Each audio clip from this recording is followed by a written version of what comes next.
Namaskaram friends, Vanakkam to you all and all the esteemed dignitaries who are sitting here, some of my senior leaders and the chair of this session and Sri Nitin Gokhaleji who gave a very beautiful analysis of Operation Sindoor and the new strategy paradigm that we have put in place. And my topic for the day, we are focusing on strength of civilization and India's national security, Bharat's national security. And I'm going back at least 1000 years before. The great thinker and philosopher Pandit Deen Dayal Upadhyay ji, if you are humble enough to read his life, the 15 volumes of his life, or at least the bare minimum if you are able to read at least the lectures he gave in Mumbai, April 22nd, 23rd, 24th and 25th in 1965, where he espoused over 4 days the concept of integral humanism. And in this, he gave a lot of emphasis to the word called Chitti. And Chitti he called the soul of the nation. In this present times, even when senior political leaders talks about North is different, South is different, West is different, East is different. And one of India's former Prime Minister in 2005, when he went to Oxford University to get his honorary degree, in his speech of former India's Prime Minister when he spoke, that the British have done a lot of great things to our country, a lot of beneficial things to our country, including trying to unite our country, trying to bring railways, trying to show us how to govern ourselves. When we see all kinds of things, sometimes we ourselves doubt, what is the idea of Bharat? Was Bharat always unified? What is the soul of this Bharat? The great philosophers and thinkers over the last 1000 years, what did they stand for? This very beautifully in the word called Chitti, he emphasizes it is the soul, it is the cultural soul of Bharat. And Pandit Deen Dayal Upadhyay ji goes one step further. He uses a word called Virat after that. To invoke that spirit, the strength, the energy, the prana of this country where all of us feel sense of unified, all of us stand to protect this Chitti, he calls that as Virat. And Operation Sindoor is a very classic example of the Virat of this nation. Even some political parties till 1965, they wanted to secede from our country. And there is a chief minister of that political party ruling a state. He was forced to take a flag march procession with the army people during Operation Sindoor to say that no, all of us are standing for our Bharat, we are standing for our armed forces. So the whole of country in a spirit, all of us were together. That Virat, which Pandit Deen Dayal Upadhyay ji keeps emphasizing, which we have very vividly, our generation has very vividly seen during Operation Sindoor. And that is what I am trying to focus in the next 30 minutes, the civilizational strength. Friends, if Mahabharata chapter 9, Bhishma Parva, if you are able to read it, the 70 verses, very beautifully they say what is Bharat Varsha, what is our geography, what is our ethnography. When a question was asked, where is the battle happening? It is happening in Kurukshetra. Why it is happening? It is happening between Pandavas and Kauravas. It is happening in which land? It is happening in Bharat Varsha land. In this, in the chapter 9, very evocatively they talk about 150 river systems, 220 different kingdoms, that is in Bharat Varsha, 30 bigger lakes, 80 mountain ranges, and 300 pilgrimage spots, all of which are connected in that Bharat Varsha. We are talking of Mahabharata chapter 9 where we talk. If we go to Vishnu Purana, evidences vary. People say it is 400 BC it came. People say it came at 600 AD. Whatever time we take, if we take Vishnu Purana, there they try and define what Bharat is. It is to the north of sea. It is to the south of Himalayas. From north to south, if we measure the distance, it is going to be 1000 yojanas. Each yojana is about 3.2 kilometer. Approximately that line should be 3200 kilometer from Kashmir to Kanyakumari. If modern times we go and measure, it is exactly that distance. So Vishnu Purana clearly talks about Bharat Varsha, all of us are together. There are some civilizational markers, just like Operation Sindoor. Operation Sindoor, what are we protecting? The armed forces, our technological might, people standing up in the border. Why we are protecting the idea of Bharat? Not only are we protecting the idea of Bharat on May 7th, not only in that day we protect it. If we go back, we protected it years and years and years over the last 1000 years. If you take just a civilizational marker, the Kashi temple alone, Vishwanath temple, just a civilizational marker, where all of our heart beats for Kashi. It doesn't matter in which part of Bharat we live. If we take only that Kashi as an example, 1194, Qutbuddin Aibak came and destroyed the temple. King Vishwarupa from Bengal Sena dynasty, he comes to Kashi. In 1212, he puts a victory pillar. He says this is victory pillar which will stand in Benaras because this land, it belongs to the god Lord Shiva who is here. 1250, when the temple was completely razed, a financier from Gujarat, a financier called Vastupal, he gives 1 crore rupee at that point of time to rebuild the temple. In 1276, Hoysala king, Veera Narasimha II in Karnataka. Where is Karnataka? Where is Kashi? In 1276, when there was a jizya tax for anybody going to Kashi to worship the Mahadeva, they have to pay a jizya tax. King Veera Narasimha II said, look, in the present day Karnataka, a village called Hebbala, all the revenue proceeds of Hebbala will be paid as jizya tax so that anybody from south of Bharat can go to Kashi and worship Lord Mahadeva. We will pay the tax. And we still talk about north-south. And some of the greatest kings who stood for Kashi, if you keep following that thing, from Tamil Nadu, Mutsaswamy Dikshit there, Subramania Bharati who went there, Cholas who went there. Again, if you look at the Travancore kings, for Carnatic Kiritas about Kashi, they said the Vijayanagar Rayas who brought about exposition of Kashi. So this civilizational strength, the Chitti, which is the soul of this country, always came to the front whenever it needed to. And again, if you look at some of the greatest kings in our country over the last 1,000 years, unfortunately the textbooks don't do justice for who they are. The Kerala king, the present day Kerala, Martanda Varma, taking on the Dutch in the high sea, 1771, Battle of Kolacham, defeating the Dutch because he didn't want Dutch to come inside at one end of our Bharat.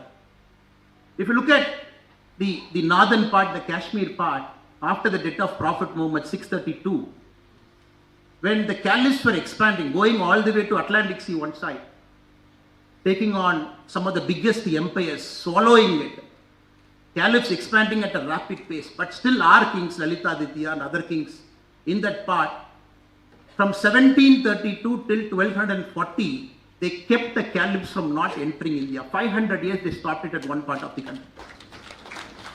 Rani Abbakka, one of the greatest Ranis in Karnataka, Ullal, took on the Portuguese and stopped them from entering.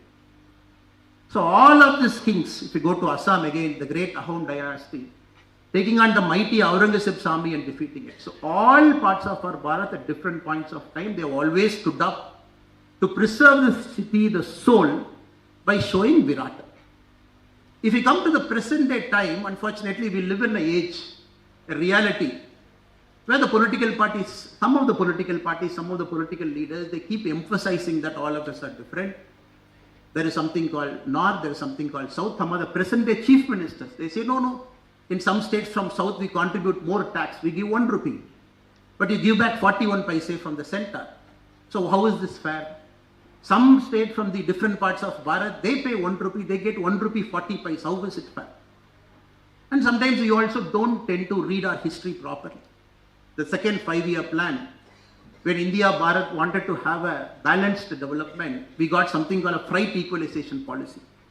We said FES means, at a point of time, people coming from West Bengal and the present day Bihar, including Jharkhand. 1950s, 92% of India's steel output was from 2 states, which is West Bengal and Bihar, 92%. 38% of engineering output was from 2 states, which is West Bengal and Bihar. But they felt South is not developing industrially. Okay, fine, let us bring freight equalization policy. Let Jharkhand give coal to South. Let the steel also go to South. But South said, no, how can I pay money? Because I'm lifting it from Jharkhand and carrying in train all the way to Tamil Nadu. For me, the cost of transportation would be more than the cost of the raw material itself. The government of India brought this freight equalization policy, which was in existence from 1956 to 1991. They said, even if Chennai, if you are lifting coal from Jharkhand, you will pay the same cost of a person inside Jharkhand lifting the coal from Jharkhand. What happened to the freight equalization policy? And somebody is looking at the economics. The engineering output, which was at 92%, at 30 years, it came down to 20%. Where in 1952, we had two steel plants. The next 17 steel plants came to western and the southern part of our country, or the central part. So we saw a very skewed balance of development. One part was growing fast, other part was not growing. Now suddenly we take this north and south to say, no, no, no. There is culturally one part of India is so rich, one part of India is culturally not so rich. That is why we are a superior civilization. No. Our civilizational strength, it was very clear. Be it our temples, because Pandit Deendayal Upadhyay very, very clearly espoused, man is not separated from his surrounding. We are a part of surrounding. We are a part of nature. We are a part of spiritual realm. We are a part of the wider world. And we are a part of the cosmos. So this theory where he interlinked the human being to a larger cosmos, the same theory we will see it in our country also, the civilizational strength, where no sacred place in our country can claim we are the only sacred place. That is why we have 51 Shakti Peetham. We have 12 Jyotirlinga, which is spread across our country, where every part is special, every part is sacred. And this civilizational unity, I believe, is our greatest security strength, more than the external borders where we stand with drones and the armies and some of the mightiest weapons. Because if our civilizational soul is preserved, the chitti is preserved, where all of us feel a sense of virat all the time, I don't think any external power can come and destroy us, can come and conquer us.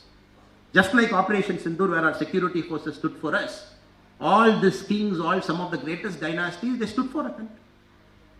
And if you look at Mahabharata, again chapter 9, the ethnography, not only do they talk about geography, they talk about ethnography also. The people who live here, the Janas, the Melachas and the Yavanas, where they talk about the western Punjab to Assam, and the tribes like Nishadas, Shabaras, Kiratas and Ajiras, all the way to Kyrgyzstan. Of course, our geographical border is strong, but the spirit, but the chitti, the soul of our civilizational strength is intact.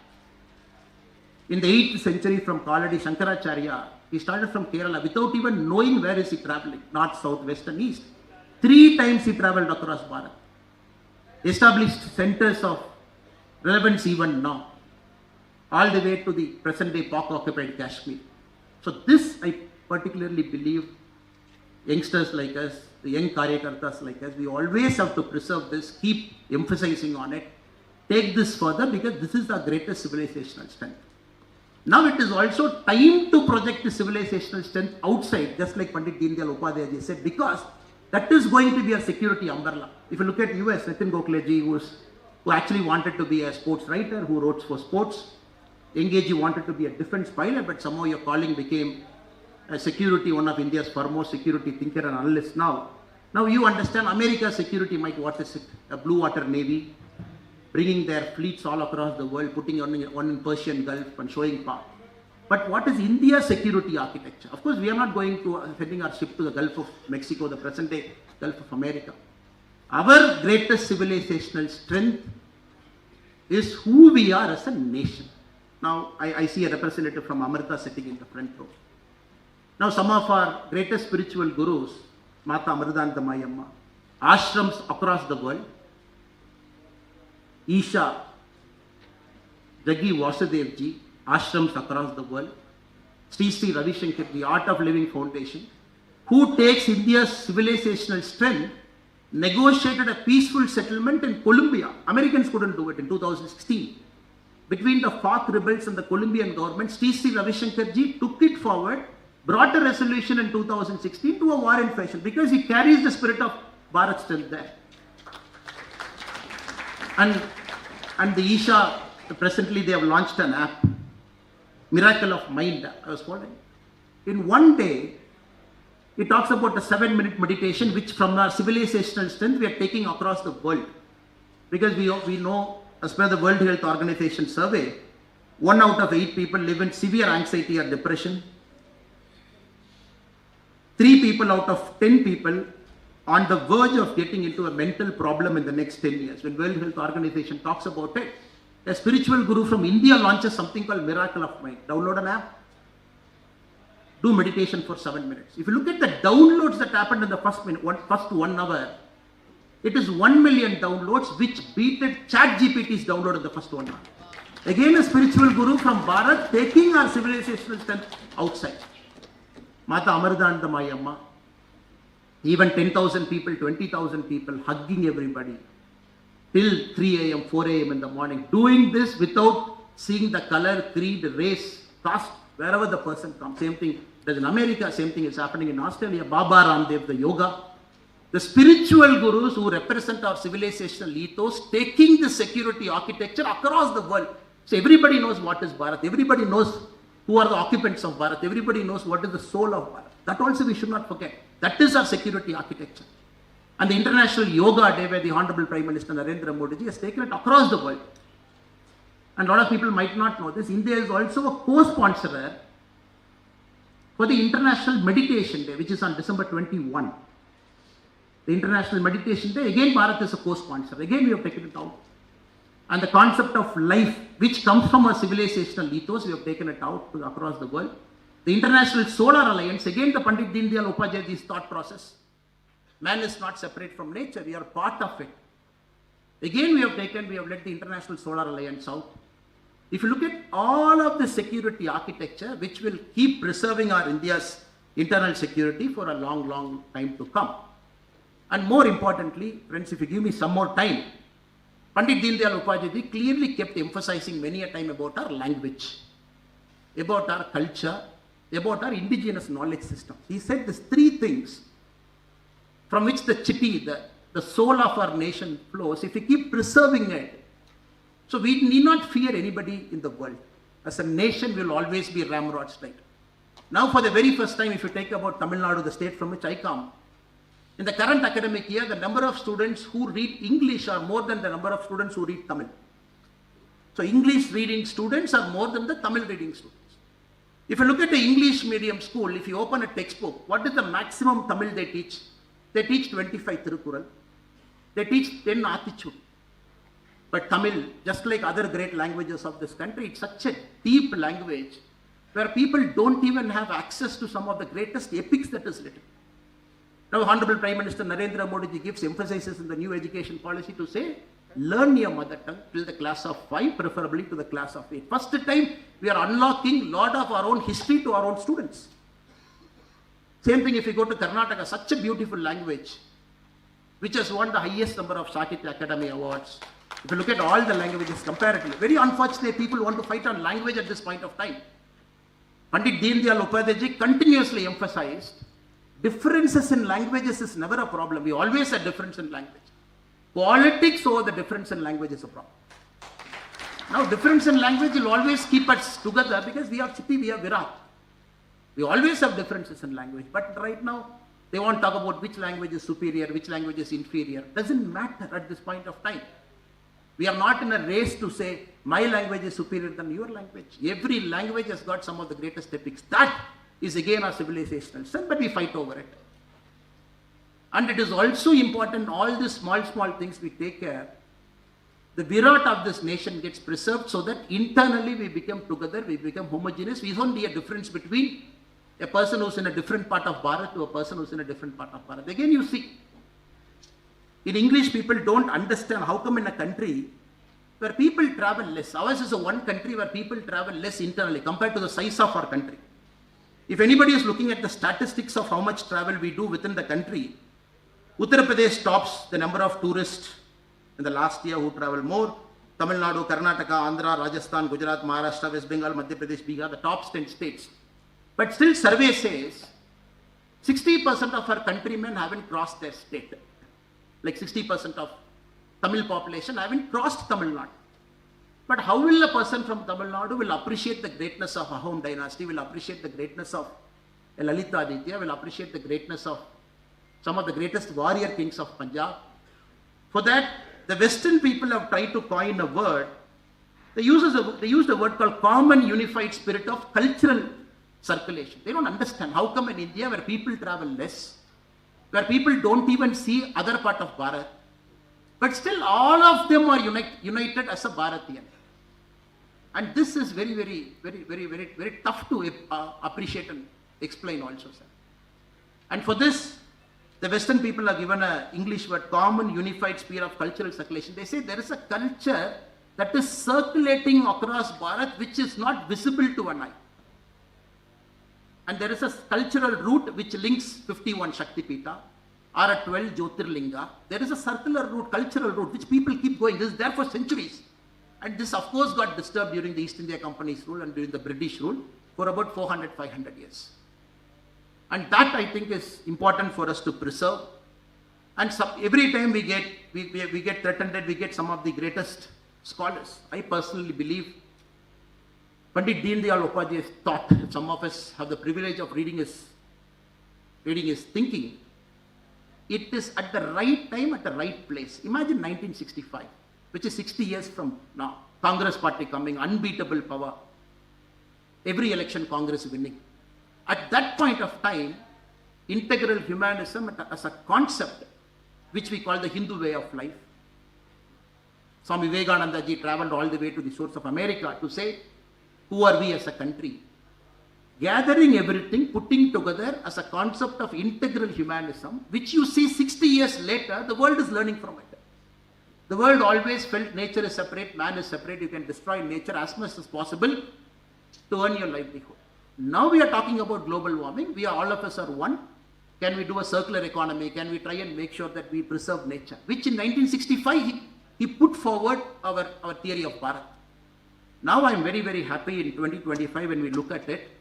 His philosophy and treatise holds more relevance than any point of time in India's growth story, in Bharat's growth story. That too very specifically when Bipin Rawat ji, when he mentioned the 2.5 front war, he mentioned it very thoughtfully, 2019. He mentioned it very thoughtfully. India at some point of time is always fighting a 2-point front war. Nitin Gokhale ji said, of course there is a China, and there is China's proxy Pakistan. Even if you take Pakistan as one front, it is going to be 1 + 1, 2 front. He added another 0.5 front. Another 0.5 front, he mentioned the internal issues within our Bharat. The Naxalism at one point of time, which we are very confident by March 2026, Bharat will be a Naxal-free Bharat. Again, the northeastern part where Nitin Gokhale ji did not speak much today, but even he was kidnapped as a journalist, if I got my history right, where Nitin Gokhale ji himself was kidnapped as a journalist by a group. And the same group which kidnapped Nitin Gokhale ji long time back, last year 585 cadres of the same group surrendered in Tripura, in the northeast region. And northeast, for the very first time, we are seeing a peaceful northeast in the recent investment summit, attracting a humongous amount of investment. Some of the biggest industrial houses wants to open and create a lot of economic opportunity there. We are seeing that. First time we are seeing the internal problems that has plagued our country for a long, long time. First time we are seeing it is settling down. The so-called 0.5 front war, probably in our era, maybe in the next 20, 30, 40 years in our lifetime, we might see this 0.5 front, internal front might get dissipated. Just yesterday, our army chief in Singapore, in the Shangri-La dialogue, he mentioned a word. He said in the Operation Sindoor, 15% of our operational time went for battling fake news. In Nitin Gokhaleji's presentation, on the last line he mentioned that we got to get better at managing narratives. I think it's a very, very important statement he mentioned. And yesterday the army chief said 15% of our operational time. Imagine people in the border fighting, people thinking, taking real-time decisions. 15% of our time went in battling narratives. And that Deen Dayal Upadhyaya ji, I think that is where his integral humanism does a greatest service. The spirit, the chitti, the virat, if the people of our country, we understand, we follow it, we inculcate it, we take it, I don't think we have a problem with fake narratives then. Because everybody wanted to set up something, everybody wanted to say, this is happening, that is happening, all of us are different. Just yesterday, I was very amazed to see an army chief mentioning that 15% of operational time getting into battling narratives. I think that is the way the warfare is going in the front also, sir. And more than that, my friends, I also want to take this opportunity to talk about two other pressing issues. Now, Deen Dayal Upadhyaya ji, for the security architecture, he clearly emphasized many a time that defense equipments, the technology always have to be internal. Now, if you look at some of the Indian private companies, if some of you read about them, the Gripens use some of India's technology. The Eurofighters, radar and Eurofighter is supplied by an Indian company. But for a long time, somehow we had this fascination that the Western uh, countries are great, their military technologies are great. Nobody wants to touch an Indian company for a long time. When the present government under the leadership of Honorable Prime Minister Narendra Modi ji wanted to open up the defense, just look where we are. India's defense production, we have reached 1.46 lakh crore in financial year 2024-2025. When you compare this 10 years before, it is 214% rise. 214%. The Make in India initiative in defense alone, we have increased. If you look at the exports, again 10-year time frame, exports have increased 30-fold. We are at 24,000 crore. We have increased 30-fold in the last 10 years. And 2029, we have kept a very realistic defense target of 3 lakh crore production and 50,000 crore exports by 2029. In fact, when we conceptualized BrahMos, Brahmaputra and Moscow, the name itself signifies that Russia and India together. But how many of us know, in the initial BrahMos, it was 85-15. If you look at the BrahMos component, 85% of the BrahMos component was Russia. Only 15% of BrahMos component was India. If you look at the present day manufacturing of BrahMos, it is 70-30. 70% of a BrahMos is India and 30% of the parts we use in a BrahMos is 30. So every single day, of course you all know the greatest spokesperson for our BrahMos missile is the Pakistan Prime Minister. So he has become our ambassador. And Azerbaijan, he said, oh, we wanted to launch after the prayers, like we mentioned the J.D. Vance statement. They wanted to launch it after their prayers against our country. But we went 1 or 2 hours before that, and he said BrahMos came and damaged a lot of our credibility. Now, after the Operation Sindoor, some of the news reports say 16 countries are expressing the interest to acquiring BrahMos from our country to their respective countries. So this is something awakening the nation's virat in the defense sector, where not only civilizational cohesion and might is giving us a sense of cohesion, but also we are preparing ourselves for the border region in terms of our own technology, where in the last 10 years, decisively we have gone ahead. Friends, I would like to end. Mahatma Gandhi, when he wrote his treatise Hindu Swaraj in 1909, which is again 120 years back. If anybody has the opportunity to read the Hindu Swaraj, he mentions 2-3 points very clearly. He says, Western civilization as a source of both material and spiritual decline. He believed India needed to reject Western models and embrace our own cultural and spiritual values. Geeta Ragasya, Balagangadhara Tilak at different points of time, everybody emphasized that we got to go local, we got to be Bharatiya in our spirit, and that is the only thing that will keep us alive. That is why when we see most of the major civilizations are fossilized now. Where is Mesopotamian civilization? Where is the great Egyptian civilization, the Roman civilization? It is all fossilized now. But our Bharatian civilization, despite seeing so much struggle over the last 400-500 years of discontinuity, at 2025, if you look at a thriving civilization compared to older civilizations along with us, we are still alive, still thriving only because we have Chitti inside, which Hindu Swaraj mentioned. Now the Make in India initiative, Atmanirbhar Bharat initiative, putting our own country in the front in terms of an ideological thought process. When Modi ji, 2 countries are fighting, the Russia and Ukraine, where every country wants to take a position. When Modi ji's position, after 2 years, when the whole of the world is appreciating, that is the point, because that is Bharat's position over a long point of time. We never start a war. We never go and stand along with somebody when they are fighting a war. So the stand that we took now is getting resonance even in the United Nations Security Council now. So now the philosophy that we are talking, the integral humanism, and especially the Shyam Prasad Mukherjee Foundation, which has thought it fit to commemorate this by calling some of my fellow young Karyakartas from across our country and young minds along with our senior leaders sitting in this August hall, yesterday and today, listening fully where in each of the sphere the difference that we have created is in sync with the philosophy. Political parties can grow. Many political parties have grown across the world, in India. But many political parties have faded into oblivion. Within no matter, they have just gone into non-existence. But BJP as a political party, Jansangh as a political party previous to BJP, largest political party in terms of membership, but still thriving, attracting largest number of youngsters. It is only because of the philosophy we hold dear to us, which is integral humanism. I'm extremely delighted through this conference yesterday and today. A lot of young people are motivated to go and relook at what is integral humanism, even if they have a fake idea. But to read the 15 volumes of the life of Pandit Deendayal Upadhyay ji, bring youngsters, because Deendayal Upadhyay ji very clearly, 2-3 places he emphasized. people change political parties. He was totally aghast to see why do people change political parties. People join a political party, they change a political party. He said, when there's no principle, what is that political party going to do for Bharat? In one of his lectures, he mentions it. Because people who change political parties don't have a principle. They don't even know where they belong. In fact, he called the Congress party as a party where a mongoose and a snake both existing in a single frame. Because no ideology, no coherent vision, they don't know where to go. And that is where BJP as a party, we differentiate ourselves because we have a philosophy. And all the Karyakartas of our party, we own the philosophy, we belong to that philosophy, we take this philosophy forward. A political party can get defeated, but a philosophy never can get defeated. That is why, friends, today this wonderful meeting organized by the Shyam Prasad Mukherjee Foundation, where we brought all of us together, is a time for us to re-energize ourselves, to recommit ourselves, to read more about this wonderful philosophy and live by that philosophy.